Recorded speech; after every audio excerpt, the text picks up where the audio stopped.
지난달 국내 첫 코로나19 환자가 나온 지 37일 만에 전체 확진자 수가 1,000명을 넘어섰습니다. 오늘 추가된 확진자 수도 하루 기준으론 가장 많은 284명에 달했습니다. 사망자는 12명이 됐습니다. 대구의 확진자 수는 전체의 절반이 넘는 710명으로 나타났습니다. 서울과 경기도 등 수도권 환자는 100명으로 조사됐는데 감염 경로를 알 수 없는 소규모 집단 감염 사례가 늘고 있습니다. 국내 신천지 교인의 감염 경로가 명확히 확인되지 않은 상황에서 지난해 12월까지 바이러스의 발원지인 중국 우한에서 신천지가 모임을 가졌다는 홍콩 언론의 보도가 나왔습니다. 정부가 내일부터 약국과 우체국, 농협 등을 통해 매일 마스크 350만 장씩을 공급합니다. 1인당 구매 가능 수량은 5매로 제한됩니다. 일본이 2주 안에 대구와 경북 청도를 방문한 외국인들에 대해 입국을 거부하기로 했습니다. 중국 일부 지역들도 한국발 입국에 대한 통제를 강화했는데 외교부는 항의의 의미로 주한 중국 대사를 불러들였습니다.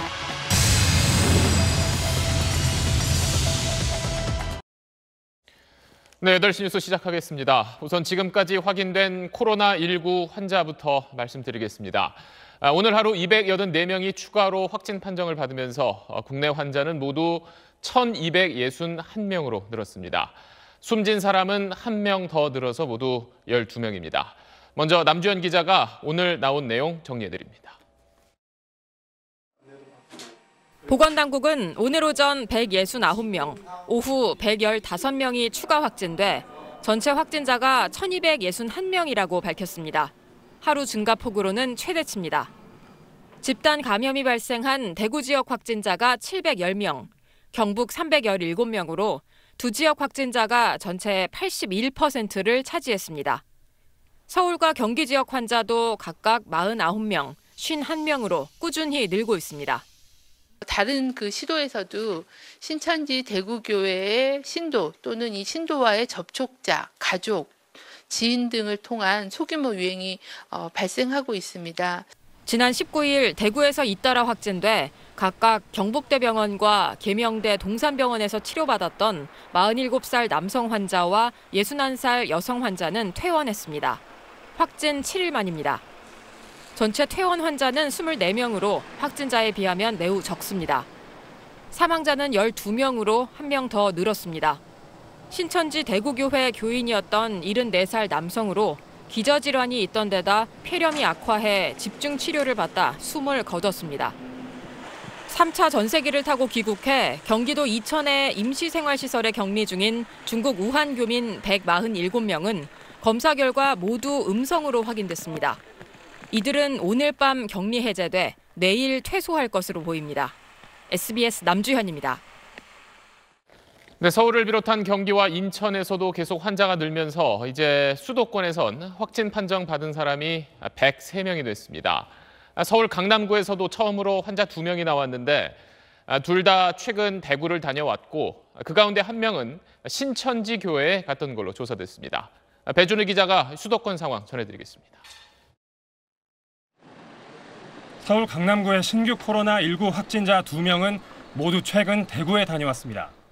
30살 여성의 경우 지난 16일 대구에 있는 결혼식에 참석한 뒤 고열과 기침 증상이 나타났고 27살 남성의 경우 지난 16일 대구에 있는 신천지 교회에 다녀왔지만 의심 증상은 없는 걸로 당국은 파악했습니다. 두 확진자가 머물러 온 압구정동과 논현동 아파트, 여성 확진자가 이용해온 헬스장, 개인 차량, 주차장 등에 대한 1차 방역 소독 조치를 30살 여성의 경우 가족도 고열과 기침 증상을 보여 검사 결과를 기다리고 있습니다. 서울 중구에서도 SK텔레콤 직원이 코로나19 양성 판정을 받아 SK텔레콤 본사 건물이 폐쇄됐습니다. 서울 전체로 보면 하루 새 확진자가 9명이 늘면서 누적 확진자 수는 49명이 됐습니다. 서울시는 환자가 꾸준히 증가하는 것과 관련해 고열 등의 증상이 있다면 누구라도 코로나19 검사를 받도록 하겠다고 밝혔습니다. 박원순 시장이 어제 증상이 없는 사람도 원하면 검사를 받게 하겠다고 했지만 하루 만에 한 발 물러선 겁니다. 인천과 경기에서도 하루 새 확진자가 10명 늘었습니다.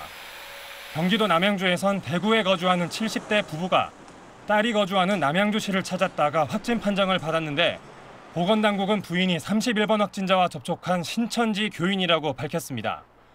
SBS 배준우입니다. 대구 신천지 교회와 청도 대남병원 관련된 확진자가 늘면서 대구 경북 지역에서만 이제 환자가 1,000명을 넘어섰습니다. TBC 남효주 기자를 연결해서 대구 경북 쪽 상황 어떤지 들어보겠습니다. 자, 남 기자, 많은 사람이 모여 있는 곳에서 환자가 나오는 게 걱정인데 경북의 한 요양시설에서 확진 환자가 또 나왔네요. 네, 저는 지금 계명대 동산병원에 나와 있습니다. 어제 중증장애인 요양시설인 미랄 사랑의 집과 예천 극락마을에서 각각 확진자 22명과 2명이 발생을 했었죠. 오늘 또 다른 노인 요양시설에서 확진자가 나왔습니다. 경북 청도의 다람 노인 공동생활 가정인데요.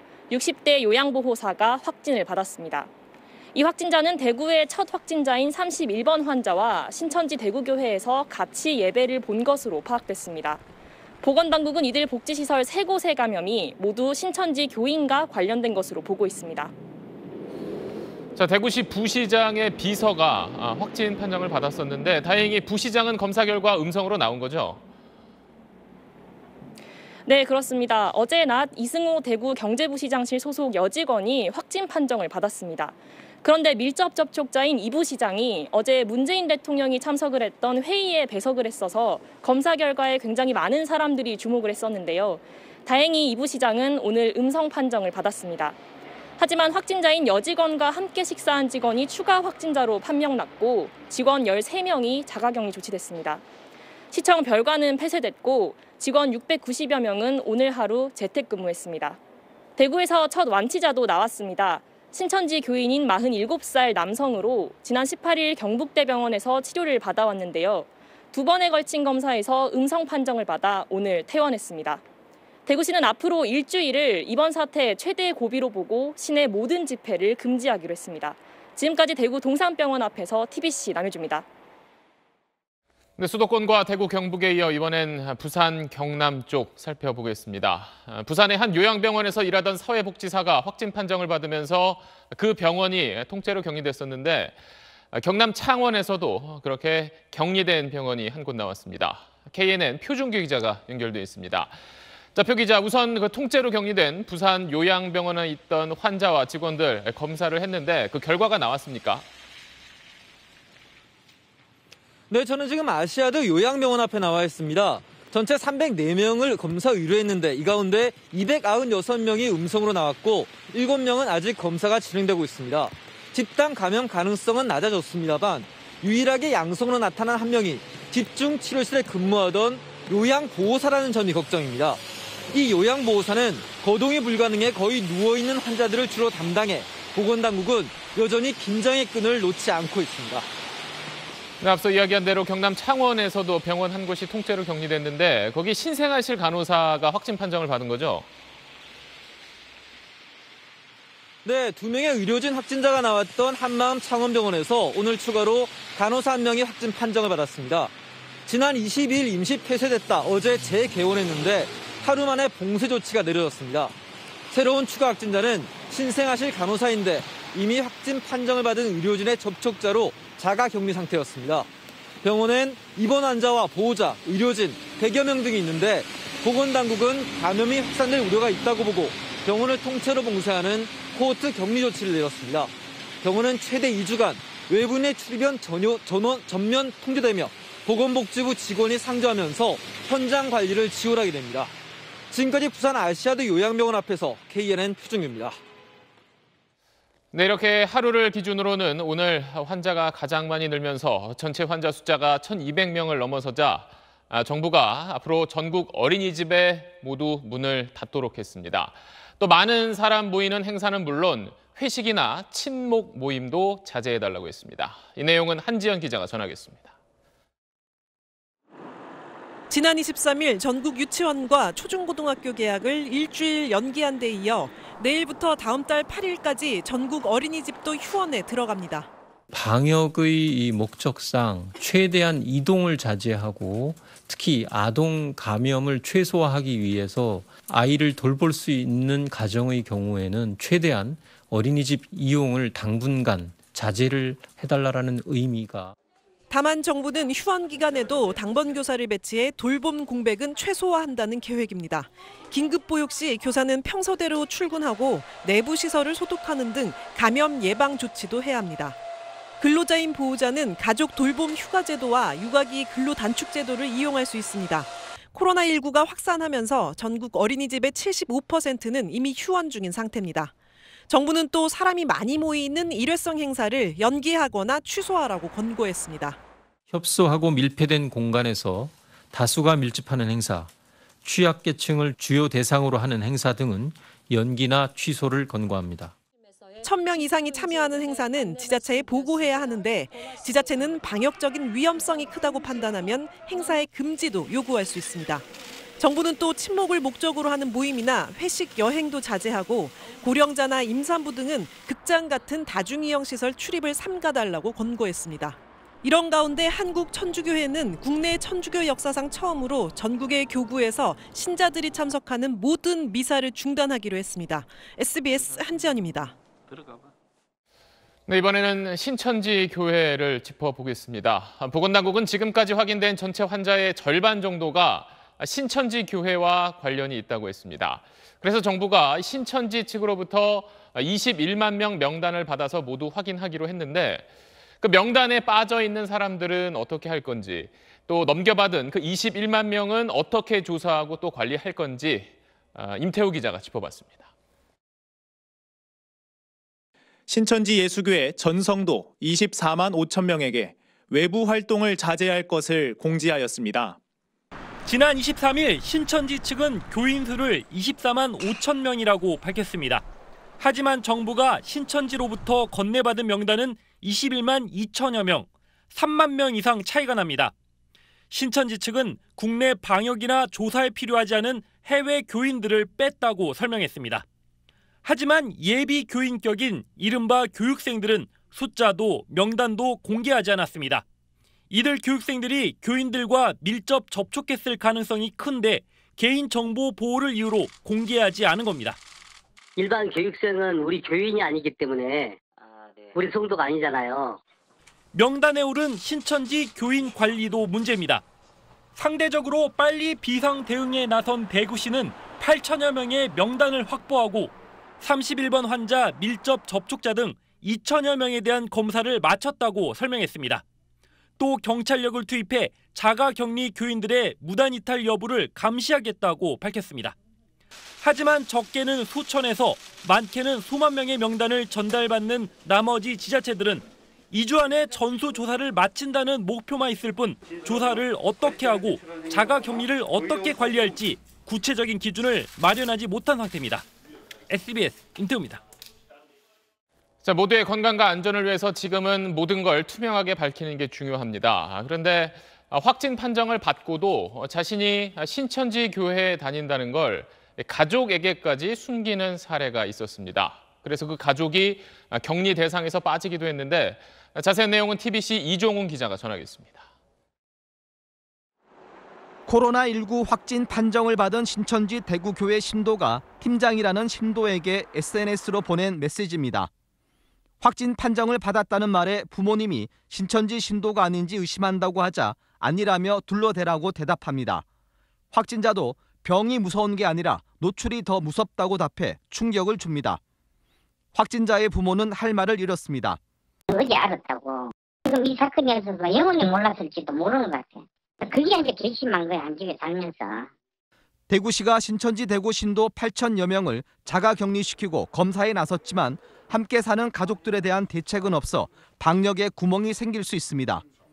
서구보건소나 대구가톨릭병원에서 신천지 신도인 직원과 간호사와 함께 일했던 다른 직원과 의료진이 감염된 사례도 있습니다. 간결한 각도사라고 해서 동선까지 다 정확하게 파악 못하지만 내가 누구고 신천지 연관돼 있는지 계속 지금 건의하고 있어. 그건 이제 정부가 때문에. 이제는 신도의 개인 정보 보호도 필요하지만 대구 시민의 안전과 생명을 지키는 게 더 중요한 만큼 특단의 대책이 필요하다는 지적입니다. TBC 이종웅입니다. 자, 이런 가운데 코로나19가 처음 시작된 중국 우한에서 지난해 12월까지 신천지 교회 모임이 있었고 고위직들이 한국을 계속 오갔다는 이야기가 나왔습니다. 자세한 내용은 베이징 특파원에게 들어보겠습니다. 자, 송욱 특파원, 지난해 12월이면 코로나19가 이미 중국에서 시작됐을 시기인데 이 신천지 이야기는 어떤 내용인가요? 네, 우한에 있는 신천지 신도를 홍콩 매체가 인터뷰한 내용인데요. 우한에는 신천지 신도 200여 명이 있다. 코로나19 확산을 알게 된 지난해 12월 모든 모임을 중단했다. 대부분의 교인은 춘제 연휴 때 고향으로 돌아갔다. 이런 내용입니다. 그런데 우한의 원인 불명 폐렴 보도가 처음 나온 게 지난해 12월 31일이고 확산 소식은 올해 초부터거든요. 우한 신천지 모임이 적어도 지난 연말까지 어쩌면은 올해 초까지도 이어졌다는 얘기입니다. 자, 그럼 물론 더 확인은 해봐야겠지만 거기에서 감염된 사람이 한국에 들어갔을 가능성도 있을까요?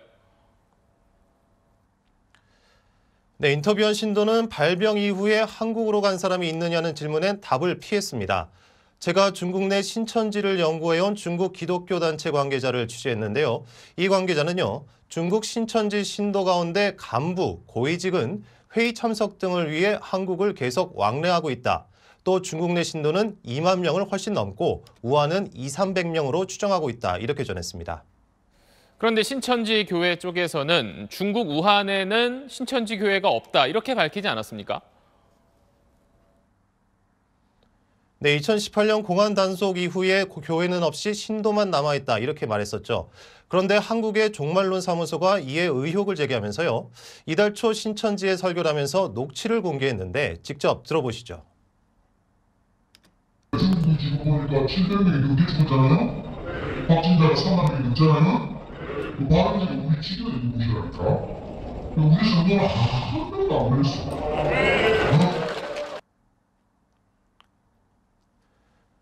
네, 중국 종교단체와 언론들은 중국 신천지 신도들이 코로나19 발병 이후엔 주로 온라인으로 무료 상담 등의 명목으로 전도를 계속했다고 전했습니다. 지금까지 베이징에서 전해드렸습니다.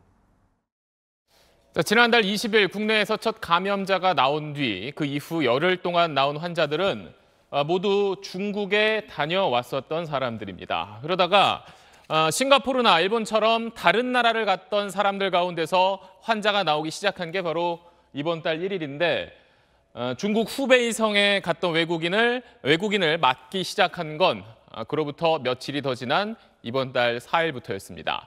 자, 그러고 나서 처음으로 퇴원한 사람도 나오고 좀 환자가 뜸해지면서 이제 코로나19가 소강 국면에 접어든 것 아니냐는 전망과 함께 아직은 안심하기 이른다는 경고도 나왔었는데 당시엔 이런 발언들도 있었습니다. 함께 들어보시죠. 코로나19는 머지않아 종식될 것입니다. 아직은 소강 국면이 아니고 그렇게 판단할 수 있는 시점은 아니다.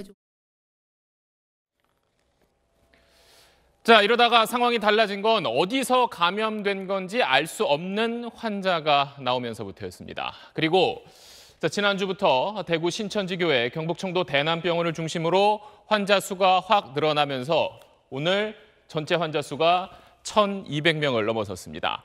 자, 전체 환자의 80% 정도가 이렇게 대구, 경북 지역에서 나오고 있는데 이걸 전국으로 퍼진 걸로 볼 수 있는지 없는지를 두고도 의견이 여전히 엇갈리고 있습니다. 자, 지금까지 쭉 지난달 첫 환자가 나온 이후부터 상황을 살펴봤는데 그렇다면 지금까지의 정부 방역 대책은 적절했을지 조동찬 의학 전문 기자가 돌아봤습니다. 지난 2월 초 미국, 호주, 싱가포르는 중국 전역을, 일본과 우리나라는 우한이 속한 후베이성 방문자만 입국을 금지시켰습니다. 코로나19가 중국 전 지역의 문제냐, 후베이성만의 문제냐에 대해 판단이 달랐던 겁니다. 세계보건기구와 미국 보건당국, 국내 의학계도 의견이 엇갈렸습니다. 하지만 불확실할 때는 과도한 대응이 순리라는 감염병의 법칙은 이번에도 예외가 아니었습니다.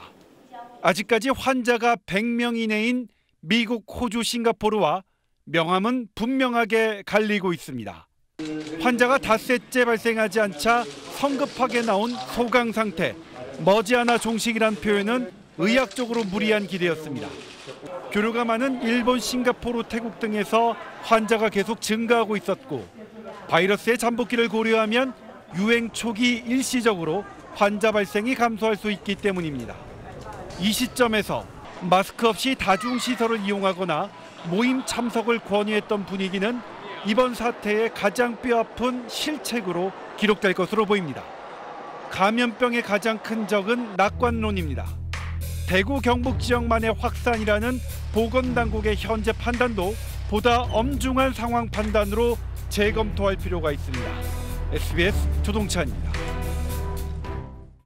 특히 대구, 경북, 청도 지역은 감염병 특별관리 지역으로 지정하여 통상의 차단 조치를 넘어서는 최대한의 봉쇄 정책을 시행.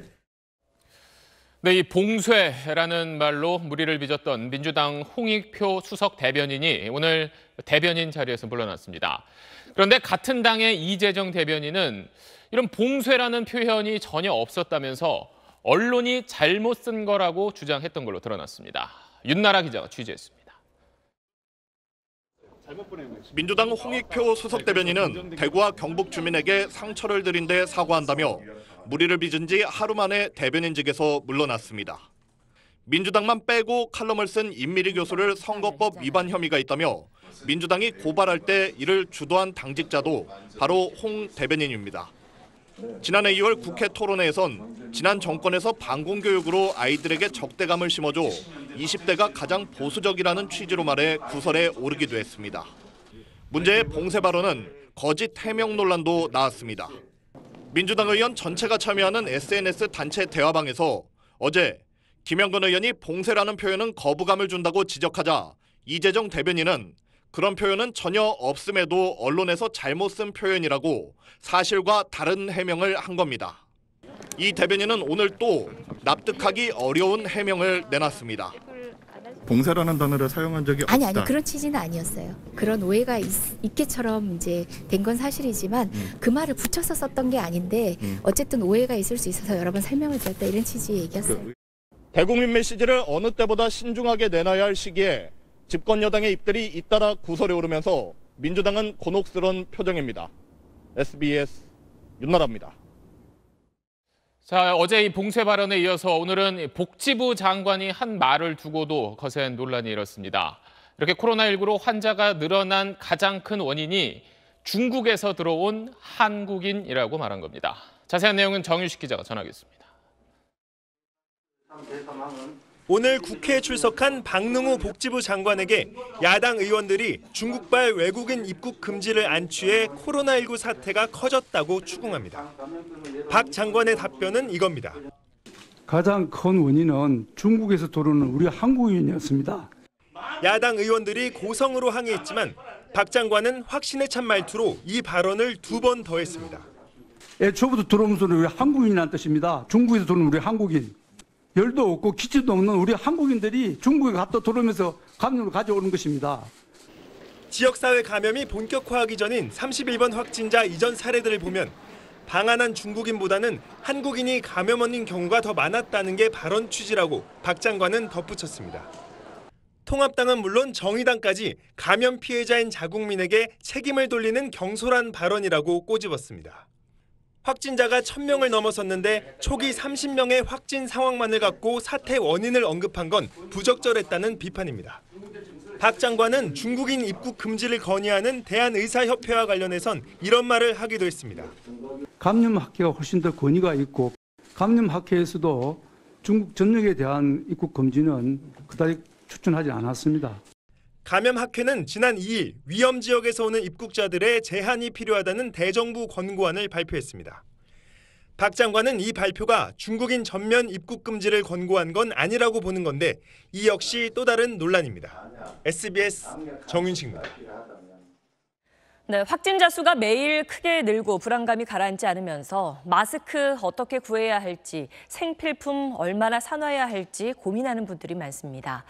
긴 줄을 서서 사야 했던 마스크의 경우 오늘부터 생산량의 절반, 약 500만 장씩이 매일 공적 판매처로 공급되면서 이르면 내일 오후부터 약국, 우체국, 농협에서 한 사람당 5장까지 살 수 있습니다. 정다은 기자가 보도합니다.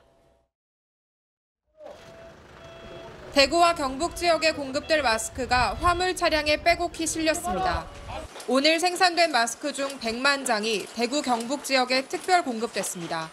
코로나19 확산으로 마스크 품귀 현상이 심해지자 수출은 마스크 생산량의 10% 이내로 제한하고 하루 생산량의 절반, 약 500만 장을 공적 판매처에 공급하기로 한 조치에 따른 겁니다. 당분간 취약 지역인 대구 경북에 하루 100만 장씩, 의료기관과 대구의사회에 50만 장씩 공급됩니다.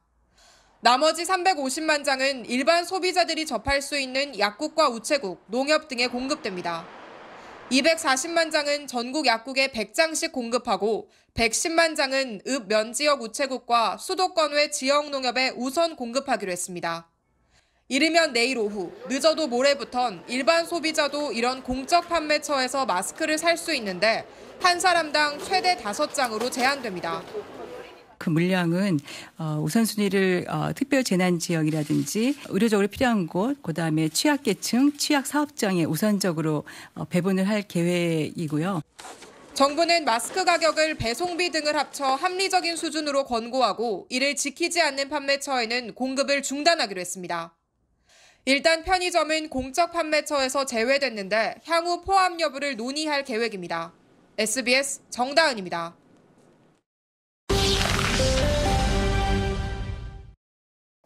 감염내과, 호흡기내과 전문의들은 마스크 재사용에는 부정적이었습니다. KF80, KF94가 적혀있는 마스크는 모두 일회용입니다. 그러나 요즘처럼 마스크 구하는 게 힘들면 한 번 쓰고 버리긴 좀 아깝습니다. 그래서 마스크 제조사들, 전문의들에게 마스크를 오래 쓰는 법은 뭔지 취재해봤습니다. 먼저 이렇게 마스크를 쓰고 있다가 벗은 뒤에는 이렇게 세로로 접어서 보관하는 것이 좋습니다. 이 마스크 겉면에 묻어있을지 모르는 바이러스가 코나 입이 닿는 안쪽 면에 닿지 않도록 하는 겁니다. 물론 마스크를 이렇게 접은 뒤에는 꼭 손을 씻어야 합니다. KF94 기준으로 마스크 필터의 효과는 최대 40시간이라는 게 제조사의 설명입니다. 그리고 바이러스를 죽이기 위해 마스크를 드라이기로 말리거나 전자레인지에 넣고 돌려라, 아니면 알코올 성분의 소독제를 뿌리면 된다는 이야기가 SNS에 돌고 있습니다. 제조사는 마스크 생명인 필터를 망가뜨리는 행위라고 설명했습니다. SBS 최재영입니다. 네, 요즘 생필품 사재기 움직임이 뚜렷합니다. 온라인, 오프라인 할 것 없이 생수, 라면, 즉석밥, 냉동식품 찾는 소비자가 크게 늘어난 건데 유통업계는 물량이 충분한 만큼 크게 걱정할 필요가 없다면서 배송 서비스에 더 힘을 쏟겠다고도 밝혔습니다. 이성훈 기자입니다. 서울의 한 대형마트입니다. 한산해야 할 낮 시간인데도 손님들로 북적입니다. 생활 필수품을 미리 사두려는 사람들이 마스크를 쓴 채 몰려든 겁니다. 확진자가 나왔다 해서 이제 어떻게 될지 모르니까 캔 종류들, 고등어 뭐 그런 캔이나 참치나 뭐 이런 거 좀 유통기한 오래 쓸 수 있는 거 이런 것들 좀 많이 사갔어요. 외출을 꺼리면서 온라인 쇼핑몰의 생필품 주문이 폭주했는데 배송에 차질이 빚어지자 불안해진 사람들이 오프라인 매장으로 발걸음을 돌렸습니다. 대형마트에선 이 즉석밥과 생수, 라면, 통조림 같은 생필품 매출이 크게 늘었는데요. 특히 대구 지역에서는 더 큰 폭으로 증가했습니다. 온라인에는 진열대가 텅 빈 가게 사진도 돌아다니고 있습니다. 실제로 물건이 동날 상황이 온 걸까? 마트들을 돌아다녀 봤더니 진열대가 비더라도 다시 채워 넣는데 오랜 시간이 걸리진 않았습니다. 온라인 쪽에 나오는 사진들은 동네 슈퍼나 동네 마트가 그렇게 상황이 발생한 것 같고요. 특히 유통기한이 상대적으로 긴 생필품은 재고량이 넉넉하다는 게 유통업계의 설명입니다.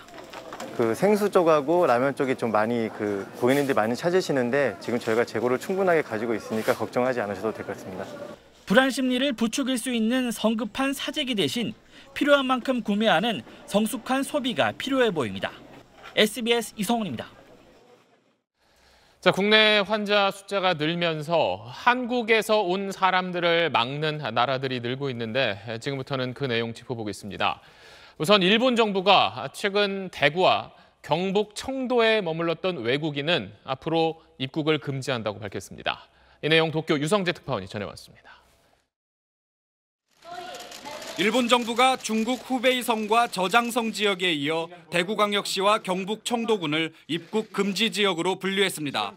이 조치는 오늘 밤 자정부터 시행되는데 일본 입국 신청 전 14일 안에 대구와 경북 청도군에 체류한 적이 있는 외국인이 대상입니다.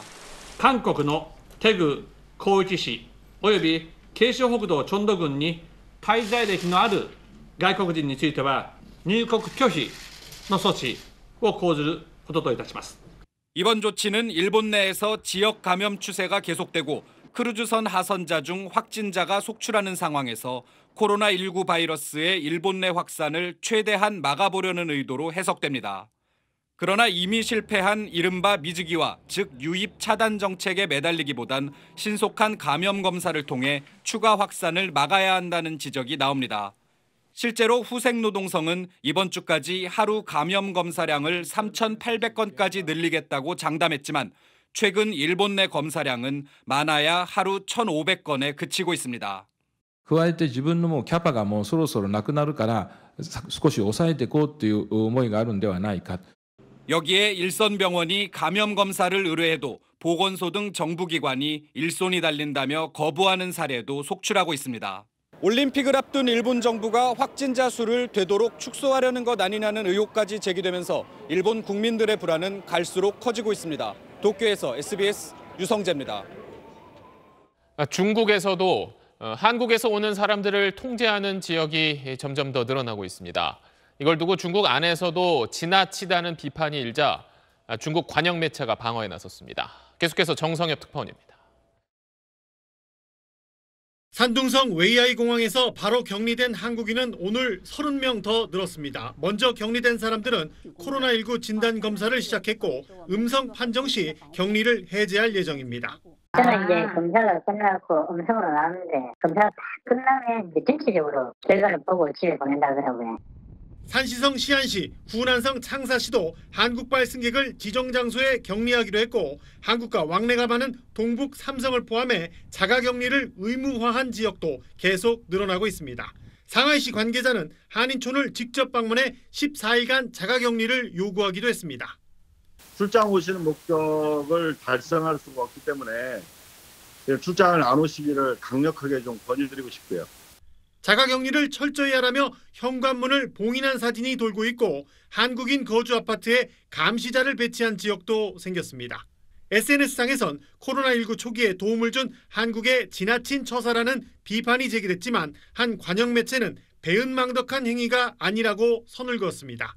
실용적이고 과학적인 해결책이라며 중국의 감염이 다시 늘어나면 세계적인 감염병 전쟁이 교착 상태에 빠질 거라고 반박했습니다. 중국의 이런 적반하장격 통제 강화는 당국의 기존 방역 성과를 강조하면서 이 상황이 바뀔 경우 여차하면 외부로 책임을 돌리겠다는 의도가 엿보입니다. 베이징에서 SBS 정성엽입니다. 자, 이러자 우리 외교부는 주한 중국 대사와 일본 대사를 오늘 차례로 불렀습니다. 강경화 외교장관은 잠시 뒤에 중국 왕이 외교부장에게 전화를 걸어서 유감을 전할 걸로 알려졌습니다. 그럼에도 입국 금지나 제한 조치를 한 나라는 30곳으로 늘었습니다. 이 소식은 김혜영 기자가 전하겠습니다. 외교부는 오늘 낮 싱하이밍 중국 대사와 도미타 일본 대사를 차례로 불렀습니다. 우리 방역 노력을 설명하는 동시에 두 나라의 입국 제한 조치는 과도하다고 항의하는 사실상의 초치입니다. 싱하이밍 대사는 중앙정부 차원의 조치가 아니고 한국을 겨냥한 것도 아니라고 했습니다. 일부 지방정부에서는 하는 조치는 한국 국민들에 상대해서 하는 것이 아닙니다. 중국 국민도 많습니다. 양해하고 이해해 줬으면 합니다. 오늘 아침 독일에서 중국 조치를 과도하다고 했던 강경화 외교부 장관은 조금 뒤 영국에서 중국 왕이 외교부장에게 전화 걸어 강한 유감을 전할 걸로 SBS 취재 결과 확인됐습니다. 강 장관은 중국 일부 지역의 한국발 입국자 격리는 과도하며 이를 막기 위한 중국 중앙정부의 노력을 당부할 걸로 알려졌습니다. 정부는 외교 경로를 통해 각국에 설명과 항의를 전달하고 있지만 입국을 금지하거나 제한하는 나라와 지역은 계속 늘고 있습니다. 현재까지 입국 금지는 일본과 베트남 등 17곳, 격리나 검역 강화로 입국 제한한 곳은 타이완과 콜롬비아 등 13곳으로 총 30개 나라 지역입니다. 이외에도 한국 방문 시 주의하란 여행 경보, 미국 등 24개 나라가 있고 한국 오가는 노선을 중단한 곳은 6개 나라에 이릅니다. SBS 김혜영입니다. 자, 한국에서 왔다는 이유만으로 입국을 거부당했던 관광객 그리고 신혼 부부들이 오늘 인천공항으로 돌아왔습니다. 이런 사례가 늘어나자 외국 여행을 준비하고 있던 사람들도 정말 갈 수 있을지 걱정이 많습니다. 이 내용은 이현정 기자가 정리했습니다. 지친 표정의 여행객들. 아프리카 섬나라 모리셔스로 신혼여행을 떠났다 현지 공항에서 격리됐던 15쌍입니다.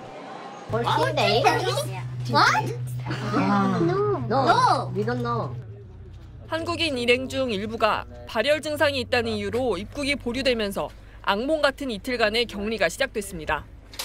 슬레이트로 되어 있는 건물이 2개 동이 있고 선풍기가 한 2대 정도 설치되어 있는 거고 그 건물 하나마다 이제 8커플씩 이제 잔 거죠.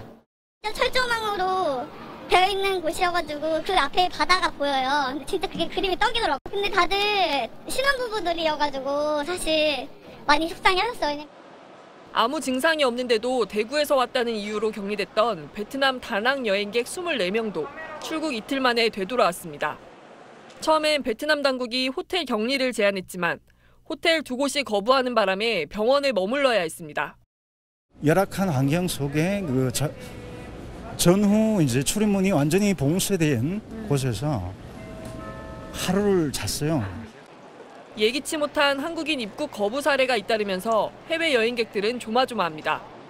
안 가면 손해가 너무 커가지고 다 환불도 안 된다고 하더라고요.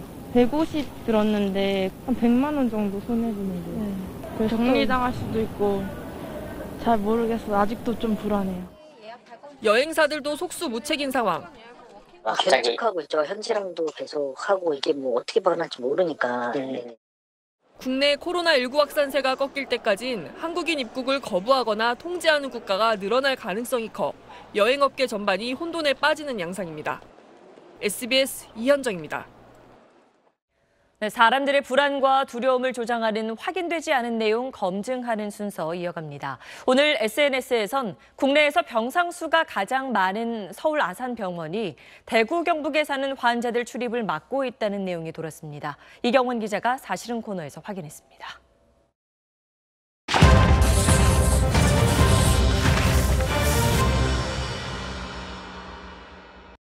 서울 아산병원 홈페이지에 올랐던 안내문입니다.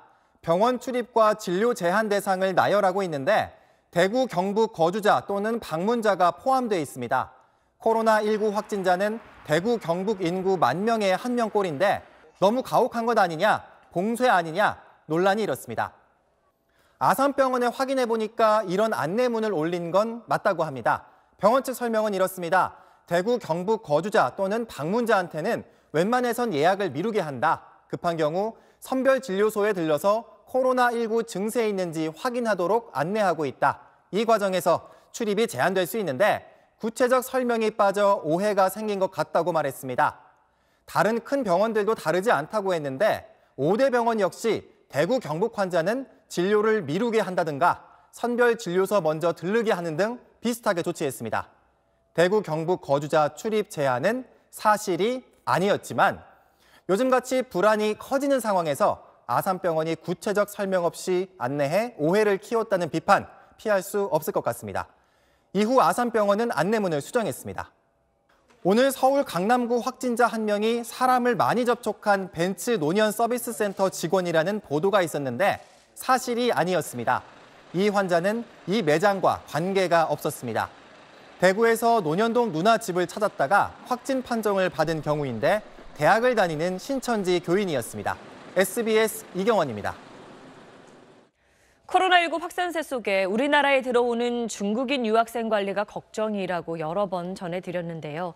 국내 상황이 나빠지면서 오히려 한국행을 미루거나 왔다가도 다시 중국으로 돌아가는 유학생들도 있습니다. 민경호 기자가 그 이야기를 들어봤습니다. 우리나라 대학에 유학 중인 중국인 A씨. 교환학생 마지막 학기인데 이를 포기하고 오늘 중국으로 돌아갔습니다. 우리나라의 코로나19 상황이 걱정돼서입니다. 所以他们可能内心还是比较恐慌，可能想要回国，但是确实是没有办法，必须得在韩国进行这个学习。 코로나19가 확산하면서 국내 입국을 미루거나 취소하는 중국인 유학생도 나오고 있습니다. 경희대 서울기숙사의 경우 어제와 그제 38명이 들어올 예정이었지만 23명만이 도착했고 성균관대는 기숙사 입소 예정자 91명 중 12명만 들어왔습니다. 입국한 중국인 유학생 관리도 비상입니다. 각 대학과 지자체는 공항에 안내소를 마련했고 학교까지 전세버스로 수송합니다. 기숙사에서 발열 검사는 기본, 열이 확인되면 실외에 대기하다 보건소로 이송됩니다. 코로나 검사를 받는 학생이 결과를 기다리는 동안 자가격리시키기 위해 캠핑카도 등장했습니다. 학생들은 코로나19 검사나 치료가 지체되면 이곳에 머물게 됩니다. 중국 유학생들이 내놓는 생활 폐기물은 방호복 차림의 환경미화 직원들이 따로 수거합니다. 어떤 소독 흔적이나 봉지나 솜 같은 거 그런 거 나온 거 있으면 막바로 보고가 되는 상태고요. 그 자리에서 막바로 수거해서 우선적으로 소각시키고 있습니다. 우선적. 아직 입국하지 않은 중국인 유학생은 3만여 명. 정부는 이들 중국인 유학생 관리 예산으로 예비비 42억 원을 마련했습니다. SBS 민경호입니다. 지금은 밀려드는 진단검사 의뢰를 빠르고 안전하게 소화하는 데에도 힘을 쏟아야 하는데요. 일부 지자체에선 차를 몰고 온 의심 환자의 경우 차에서 내리지 않고도 코로나19 검사를 받을 수 있게 하는 드라이브스루 방식의 선별 진료소도 도입했습니다. 김민정 기자입니다. 예, 차 들어오셔도 돼요. 차에 탄 채 코로나19 검사를 받을 수 있는 선별 진료소가 오늘부터 일부 지역에서 문을 열었습니다.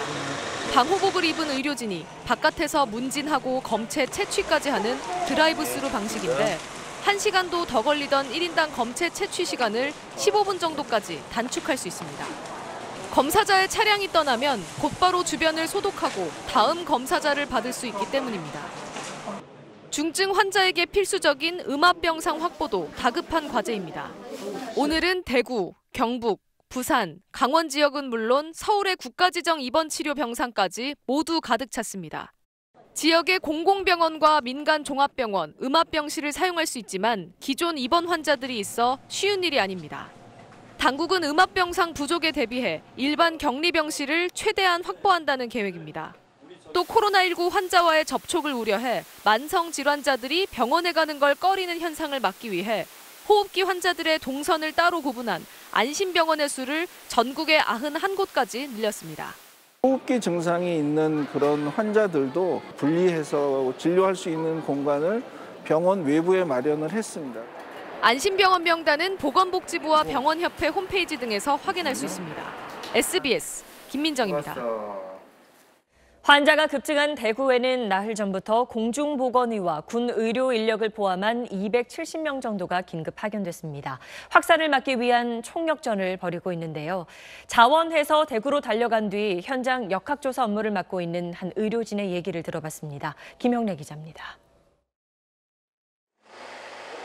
공중보건의 김명재 씨는 목포교도소 근무 중 자원해 대구에 왔습니다. 최대한 빨리 도움을 드려야겠다는 생각으로 부모님께서도 흔쾌히 다녀오라고 대신 몸만 조심하라 이렇게 말씀해 주시고 보내주셨어요. 예. 현재 대구시청에서 확진자와 접촉자들에 대한 역학조사 업무를 맡고 있는데 가끔은 막연한 공포에 쌓인 사람들 때문에 어려움을 겪기도 합니다.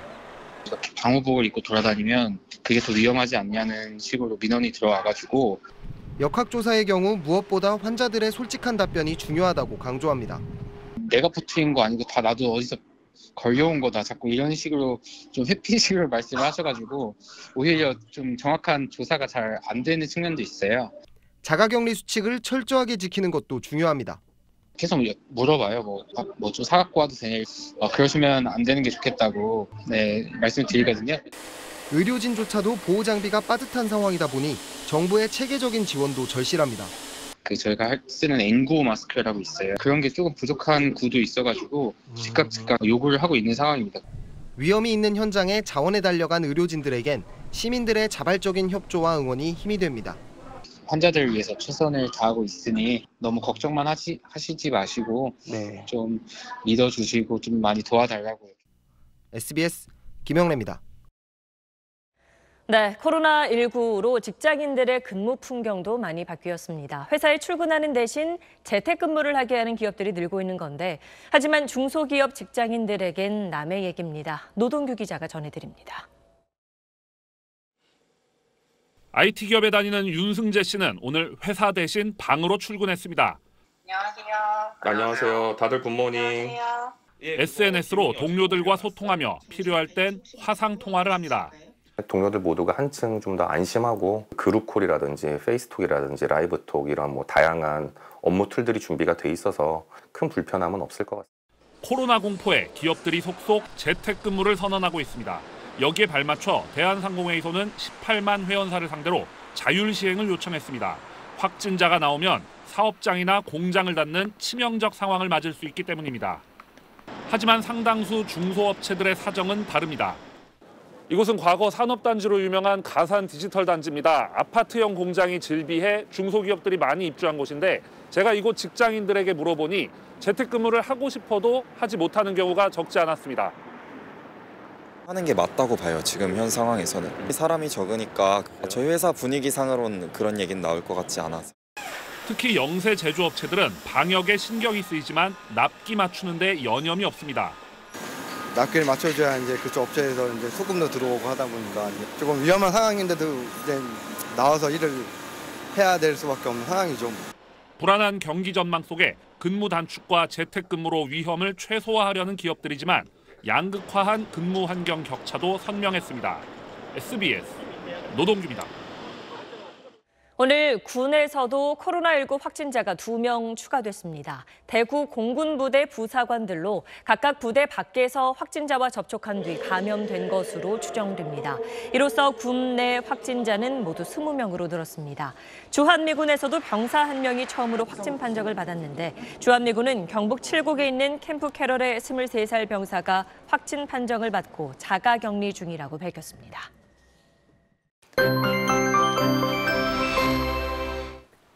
요즘 날씨만 놓고 본다면 참 좋습니다. 크게 춥지도 않고 미세먼지 걱정도 없는데요. 내일도 공기는 쾌적하겠습니다. 다만 일부 남서부 지역은 오전 한때 국외 오염물질이 유입되면서 먼지 농도가 다소 높겠습니다.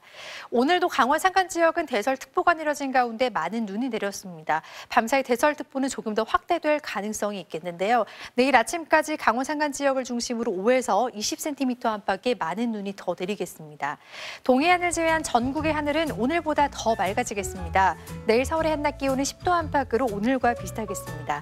남부지방은 약간 기온이 내려가긴 하겠지만 한낮에는 꽤 온화하겠습니다. 금요일인 모레도 전국 대부분 지방에 비 예보가 있습니다. 날씨였습니다. 네, 뉴스 마치겠습니다. 고맙습니다.